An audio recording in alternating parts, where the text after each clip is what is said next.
கடந்த சில நாட்களாக சரிந்து வந்த 22 கேரட் ஆபரண தங்கம் விலை செவ்வாய்க்கிழமை சவரனுக்கு 560 ரூபாய் உயர்ந்து மீண்டும் 64,000 ரூபாயை கடந்துள்ளது.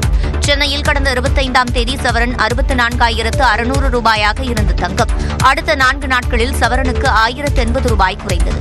திங்கட்கிழமை ஒரு சவரன் 63,520 ரூபாயாக இருந்த தங்கம் அடுத்த நாளே சவரனுக்கு 560 ரூபாய் உயர்ந்துள்ளது. அதன்படி ஒரு சவரன் தங்கம் 64,080 ரூபாயாக விற்கப்படுகிறது.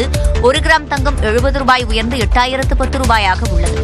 வெள்ளி விலை கிராமுக்கு 1 ரூபாய் உயர்ந்து 107 ரூபாய்க்கும், கட்டி வெள்ளி விலை கிலோ 1,07,000 ரூபாய்க்கும் விற்கப்படுகிறது. தமிழ்நாட்டில் சிபிஎஸ்இ பள்ளிகளில் ஹிந்தி கற்றுத்தரப்படுவதற்கு மத்திய அரசின் கல்விக் கொள்கையே காரணம் என்றும் அதற்கு திமுகவினர் காரணமல்ல என்றும் முதலமைச்சர் மு.க.ஸ்டாலின் விளக்கம் அளித்துள்ளார். இது தொடர்பாக முரசொலியில் அவர் எழுதியிருக்கும் கட்டுரையில், தெலங்கானா மாநில ஆளுநராக இருந்த தமிழிசை தெலுங்கை தாய்மொழியாக கொண்ட மாநிலத்தில் பணியாற்றியதால் பழக்கத்தின் மூலமாக அதனை அறிந்து கொண்டிருப்பதாக குறிப்பிட்டுள்ளார். இதிலிருந்தே மூன்றாவதாக ஒரு மொழியை வலிந்து படிக்க வேண்டியதில்லை என்பதையும், தேவைப்படுகிறவர்கள் அதனை புரிந்து கொண்டு பயன்படுத்த முடியும் என்ற உணர்வையும் தனக்கான பிறந்தநாள் வாழ்த்து பதிவின் மூலம் உறுதிப்படுத்தியிருக்கும் சகோதரி தமிழிசைக்கு நன்றி தெரிவிப்பதாகவும் முதலமைச்சர் கூறியுள்ளார். தமிழிசையின் மும்மொழி வாழ்த்தில் ஹிந்தி இடம்பெறவில்லை என்றும் அதுதான் தமிழ்நாட்டில் நிலவுகிற உணர்வின் வெளிப்பாடு என்றும் முதலமைச்சர் மு.க.ஸ்டாலின் தெரிவித்துள்ளார். மேலும் திமுகவினரில் மாநில அரசின் பாடத்தின் கீழ் தனியார் பள்ளிகளை நடத்துபவர்களும் சிபிஎஸ்இ பாடத்திட்டத்தின் கீழ் பள்ளிகளை நடத்துபவர்களும் உரிய அனுமதியுடன் தான் நடத்துவதாக கூறியுள்ள முதலமைச்சர், தனியார் சிபிஎஸ்இ பள்ளிகளில் ஹிந்தி கற்றுத்தரப்படுவதற்கு மத்திய அரசின் கல்விக் கொள்கையே காரணம் என்றும் இதற்கு திமுகவினர் காரணமல்ல என்றும் தெளிவுபடுத்தியுள்ளார். தமிழ்நாடு அரசின் பாடத்திட்டத்தின் கீழ் செயல்படும் தனியார் பள்ளிகள் எதிலும் ஹிந்தி மொழி என்பது கட்டாயமில்லை என்றும் அந்த மொழியில் தேர்வு நடத்துவதில்லை என்றும் முதலமைச்சர் மு.க.ஸ்டாலின் திட்டவட்டமாக கூறியுள்ளார். மாணவர்கள் நலனில் அக்கறை இருந்தால் தமிழ்நாட்டிற்கான கல்வி நிதியை மத்திய அரசிடமிருந்து பெற்றுத்தர வேண்டும் என்று பாஜக மாநில தலைவர் அண்ணாமலைக்கு திமுக எம்பி கனிமொழி சவால் விடுத்துள்ளார். தமிழ்நாட்டில் அரசு பள்ளிகளில் 3, 5 மற்றும் 8ஆம் வகுப்பு படிக்கும் மாணவர்கள் தமிழ் பாடங்களை கூட படிக்க முடிவதில்லை என கிராமப்புற மாணவர்களின் கல்வித்தரம் குறித்து ஆய்வறிக்கையை சுட்டிக்காட்டி அண்ணாமலை விமர்சித்திருந்தார். இதற்கு தனது எக்ஸ் பக்கத்தில் பதிலடி கொடுத்துள்ள திமுக எம்பி கனிமொழி, பாஜகவினர் தங்களுக்கு சாதகமாக தகவல்களை திரித்து பரப்பி வருவதாகவும் இது உலகிற்கே தெரியும் என்றும் குறிப்பிட்டார். மத்திய அரசின் பொருளாதார ஆய்வறிக்கையிலேயே தமிழ்நாட்டில் செயல்படுத்தப்பட்டு வரும் இல்லம் தேடி கல்வி, எண்ணும் எழுத்தும், காலை உணவு திட்டம் போன்றவற்றை பாராட்டியிருப்பதாக கூறியுள்ள கனிமொழி, கல்வி அறிவு பெறுவதற்கே போராடி வரும் பாஜக ஆளும் மாநிலங்களைப் போல் அல்லாமல் தமிழ்நாட்டில் மாணவர்களின் எதிர்காலத்திற்காக முதலீடு செய்யப்பட்டு வருவதாகவும் தெரிவித்துள்ளார். மாணவர்களின் நலனில் அக்கறை இருப்பதாக கூறி வரும் அண்ணாமலை தமிழ்நாட்டிற்கான கல்வி நிதியை மத்திய அரசிடமிருந்து பெற்றுத்தர வேண்டும் என்றும் வலியுறுத்தியுள்ளார். மத்திய அரசின் கேந்திரிய வித்யாலயா பள்ளிகளில் ஹிந்தி, சமஸ்கிருதம் திணிக்கப்படுவதாகவும் மாணவர்கள் வெளிநாட்டு மொழியை கற்கும் வாய்ப்பு தடுக்கப்படுவதாகவும் சாடியுள்ள கனிமொழி, எத்தனை கேந்திரிய வித்யாலயா பள்ளிகளில் தமிழ் கற்பிக்கப்படுகிறது என்றும் வினவியுள்ளார். கன்னியாகுமரி மாவட்டம் நாகர்கோயிலில் ஐயா வைகுண்டரின் 193வது அவதார தின விழாவையொட்டி அவரது பக்தர்கள் பேரணியாக சென்றனர். ஐயா வழி மக்கள் தெய்வமாக போற்றி வழிபடும் ஐயா வைகுண்டரின் 193வது அவதார தின விழா இன்று கொண்டாடப்படுகிறது. இதனையொட்டி தலைமைப்பதியான சாமித்தோப்பிற்கு பல்வேறு பகுதிகளிலிருந்து பக்தர்கள் நடைபயணமாக சென்றனர். நாகர்கோயில் நாகராஜா கோயில் திடலில் தொடங்கிய பேரணியில் முத்துக்குடைகள் ஏந்தியபடி பெண்கள், சிறுவர்கள் என ஏராளமானோர் கலந்து கொண்டனர்.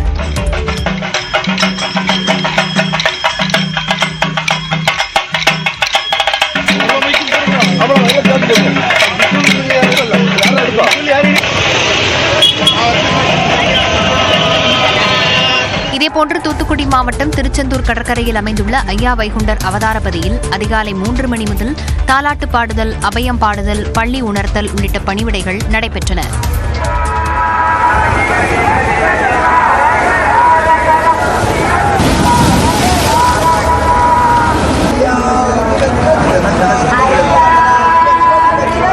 நெல்லை மாவட்டம் பாளையங்கோட்டையில் உள்ள சொக்கலிங்கசாமி கோயிலின் உள்ளே சமையல் செய்ய காவல்துறை அனுமதி மறுத்ததை கண்டித்து பக்தர்கள் சாலை மறியலில் ஈடுபட்டனர்.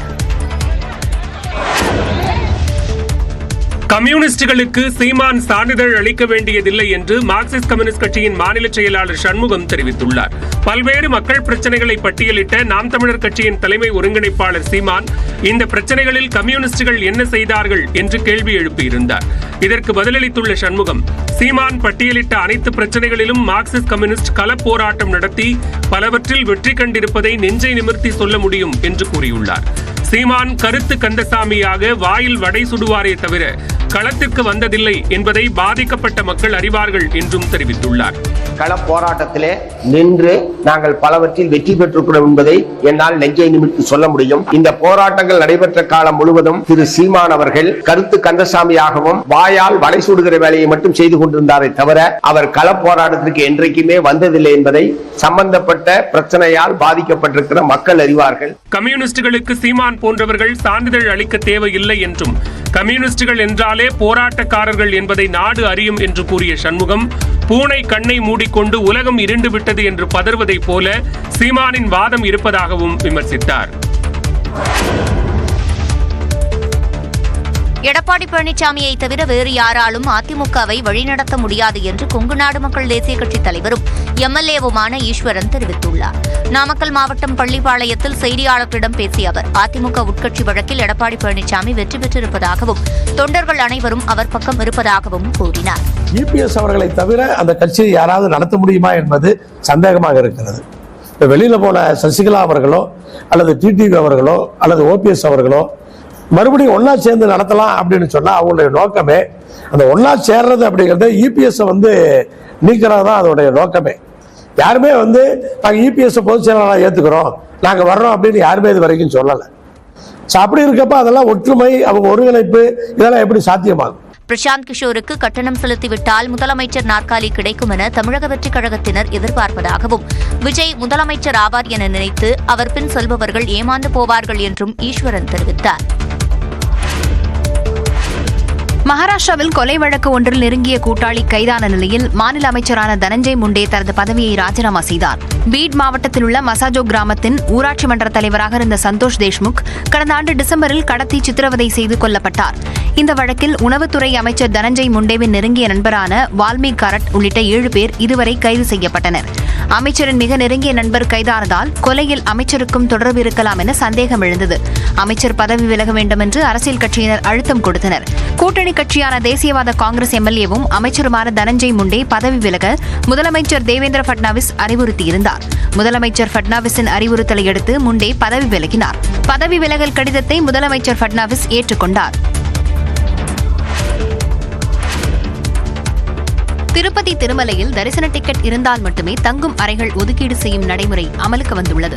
திருப்பதி திருமலையில் சுமார் 40,000 பக்தர்கள் தங்குவதற்கு வசதியாக 7,500 தங்கும் அறைகள் உள்ளன. இது தவிர லாக்கர்கள், குளியலறைகள் உள்ளிட்ட வசதிகளுடன் கூடிய பெரிய மண்டபங்களும் உள்ளன. அவற்றில் ₹50 வாடகை அறைகள் தவிர மற்ற அறைகளை பரிந்துரை கடிதங்கள் மூலமாகவும் ஆன்லைனில் தரிசன டிக்கெட் முன்பதிவு செய்பவர்களுக்கும் தேவஸ்தான நிர்வாகம் ஒதுக்கீடு செய்து வருகிறது. சிலர் தரிசனம் செய்யாமல் சுற்றுலா வந்து செல்வது போல அறைகளை வாடகைக்கு எடுப்பதால் அடுத்து வரும் பக்தர்களுக்கு அறைகளை ஒதுக்கீடு செய்ய முடியாத நிலை ஏற்பட்டதாக கூறப்படுகிறது.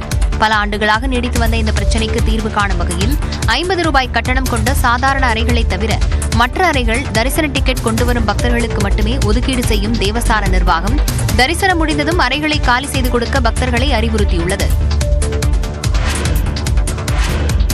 2026 விஜய் ஆட்சிதான் என தாவேக நிர்வாகிகள் பேசி வருவது பகல் கனவு என அதிமுக முன்னாள் அமைச்சர் ஜெயக்குமார் தெரிவித்துள்ளார். 1967, 1977 தேர்தல்களைப் போல 2026 தேர்தலில் தாவேக வரலாறு படைக்கும் என விஜய் பேசியிருந்தது குறித்து துக்ளக்கிற்கு பேட்டியளித்த ஜெயக்குமார், தொண்டர்களை உற்சாகப்படுத்த இவ்வாறு பேசுவது வழக்கம்தான் எனவும் இறுதி எஜமானர்கள் மக்கள்தான் என்றும் கூறினார். விஜயை எம்ஜிஆரோடு ஒப்பிடுவது குறித்து பேசியவர், சரித்திர புருஷர் மகத்தான தலைவர் எம்ஜிஆரோடு யாரையும் ஒப்பிடக்கூடாது எனவும், ஏன் அரசியலுக்கு வருபவர்கள் தங்களை கருணாநிதியுடன் ஒப்பிடுவதில்லை என்றும் கேள்வி எழுப்பினார். விஜய்தான் அடுத்த முதலமைச்சர் என தாவேக நிர்வாகிகள் பேசுவது குறித்து கருத்து தெரிவித்த ஜெயக்குமார், யார் வேண்டுமானாலும் கனவு காணலாம் என்றார். 2026 சட்டப்பேரவைத் தேர்தலில் பாஜக கூட்டணி ஆட்சி அமைக்கும் என அமித்ஷா பேசியிருப்பது பாஜகவின் பகல் கனவு என்றும் தெரிவித்தார். கனடா மற்றும் மெக்சிகோ நாடுகள் மீதான 25% இறக்குமதி வரி இன்று முதல் நடைமுறைக்கு வருவதாக அமெரிக்க அதிபர் டொனால்டு டிரம்ப் திட்டவட்டமாக தெரிவித்துள்ளார். அமெரிக்க அதிபராக பதவியேற்ற டிரம்ப் உலகெங்கிலும் உள்ள நாடுகள் அமெரிக்கா மீது அதிக வரியை விதிப்பதாகவும் அதற்கு எதிராக பரஸ்பர வரி விதிப்பு முறையை கொண்டுவர இருப்பதாகவும் கூறியிருந்தார். அந்த வகையில் கனடா மற்றும் மெக்சிகோ நாடுகளுக்கு 25% இறக்குமதி வரி விதிக்க இருப்பதாகவும் தெரிவித்திருந்தார். இதனைத் தொடர்ந்து இருதரப்பு பேச்சுவார்த்தை நடந்து வந்த நிலையில் கூடுதல் வரி விதிப்பு நடவடிக்கை 1 மாதத்திற்கு ஒத்திவைக்கப்பட்டது. தற்போது செய்தியாளர்கள் முன் பேசிய ட்ரம்ப், கனடா மற்றும் மெக்சிகோவுக்கு புதிய வரியை தவிர்ப்பதற்கு தற்போது எவ்வித காரணமும் இல்லை என்று கூறி செவ்வாய்க்கிழமை முதல் புதிய வரி அமலுக்கு வருவதாக திட்டவட்டமாக தெரிவித்தார். இதற்கு பதிலளித்துள்ள கனடா வெளியுறவு அமைச்சர் மெலனி ஜோலி, பழிவாங்கும் வரி விதிப்பு முறைக்கு தாங்கள் தயாராக இருப்பதாக கூறினார். ட்ரம்ப் நடவடிக்கையால் வர்த்தக போர் அச்சம் எழுந்திருக்கும் நிலையில் அமெரிக்க பங்குச்சந்தை குறியீடான S&P 500 சுமார் 2% சரிவை சந்தித்துள்ளது. தொகுதி மறுசீரமைப்பு விவகாரம் தொடர்பாக தலைமைச் செயலகத்தில் நாளை நடைபெறவிருக்கும் அனைத்துக் கட்சி கூட்டத்திற்கான ஏற்பாடுகளை முதலமைச்சர் ஸ்டாலின் ஆய்வு மேற்கொண்டார். மக்கள் தொகை கணக்கெடுப்பின்படி மக்களவை தொகுதிகளை மறுசீரமைப்பு செய்ய மத்திய அரசு முடிவு செய்திருப்பதாக கூறப்படுகிறது. அது மக்கள் தொகையை சிறப்பாக கட்டுப்படுத்திய தமிழ்நாடு, கேரளா உள்ளிட்ட தென் மாநிலங்களை வெகுவாக பாதிக்கும் என்று முதலமைச்சர் ஸ்டாலின் கடும் எதிர்ப்பு தெரிவித்து வருகிறார். மக்கள் தொகை கணக்கெடுப்பின்படி தொகுதி மறுவரை செய்தால் தமிழ்நாட்டுக்கு 8 தொகுதிகள் குறையும் என்றும் முதலமைச்சர் குற்றஞ்சாட்டினார். மேலும் மக்களவை தொகுதி சீரமைப்பு தொடர்பாக விவாதிக்க மார்ச் 5ஆம் தேதி அனைத்துக் கட்சி கூட்டம் நடைபெறும் என்று முதலமைச்சர் அறிவித்தார். இந்த கூட்டத்தில் அதிமுக, காங்கிரஸ் உள்ளிட்ட கட்சிகள் பங்கேற்பதாக அறிவித்துள்ளன. அதே நேரம் பாஜக, தமிழ் மாநில காங்கிரஸ் கட்சிகள் புறக்கணித்துள்ளன. தலைமைச் செயலகத்தில் நாமக்கல் கவிஞர் மாளிகையில் முதலமைச்சர் ஸ்டாலின் ஆய்வு மேற்கொண்டார். அப்போது அனைத்துக் கட்சி கூட்டத்திற்கான ஏற்பாடுகளை பார்வையிட்டு ஆய்வு செய்தார். தமிழ்நாடு அரசு ஏற்பாடு செய்திருக்கும் அனைத்துக் கட்சி கூட்டத்தில் தமிழக வெற்றிக் கழகம் பங்கேற்க உள்ளது. அக்கட்சி சார்பில் பொதுச் செயலாளர் ஆனந்த் பங்கேற்க உள்ளார். இதேபோன்று அனைத்துக் கட்சி கூட்டத்தில் மக்கள் நீதி மய்யம் கட்சித் தலைவர் கமல்ஹாசன் பங்கேற்க உள்ளார். அதிமுக சார்பில் முன்னாள் அமைச்சர் ஜெயக்குமார் மற்றும் இன்பதுரை ஆகியோர் பங்கேற்க உள்ளனர்.